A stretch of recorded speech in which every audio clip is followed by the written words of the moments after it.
அஷ்டகந்த் இதை வாங்கின பிறகு தான் நான் என்னன்னு இதை பற்றி தெரிஞ்சுக்கிட்டேன். போன வருடம் ஷிரடிக்கு போயிருந்த போது இதை நான் வாங்கினேன். ஷிரடி பாபா கோயிலில் பாபா தரிசனம் முடிச்சுட்டு வெளியில் வரும்போது ஒரு பெண்மணி இதெல்லாம் வச்சு விற்றுட்ருந்தாங்க. ஊதுபத்தி, கம்ப்யூட்டர் சாம்பிராணி, அப்புறம் இந்த சந்தனம் மாதிரி இந்த பொருள் எல்லாமே விற்றுட்ருந்தாங்க. நான் இதை வாங்கிட்டு வந்தேன்.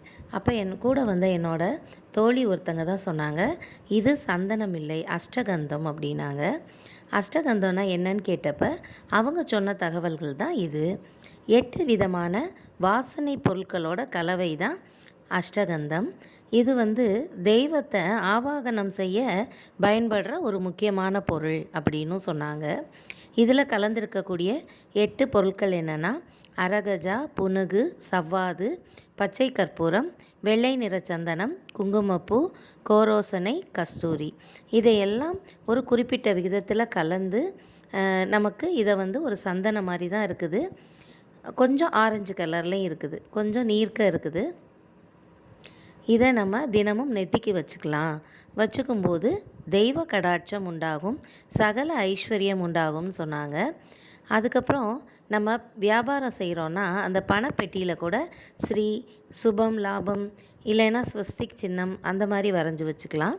நம்ம வரவு செலவு கணக்கு எழுதுகிறோம், அந்த நோட்டில் கூட நம்ம 4 மூலைகள்லையும் இந்த சந்தனத்தை, நம்ம அஷ்டகந்தத்தை நம்ம ஓரமாக பூசி வச்சுக்கலாம். இதெல்லாம் விட கிருஷ்ணருக்கு இந்த அஷ்டகந்தம் ரொம்ப பிடிக்குமா.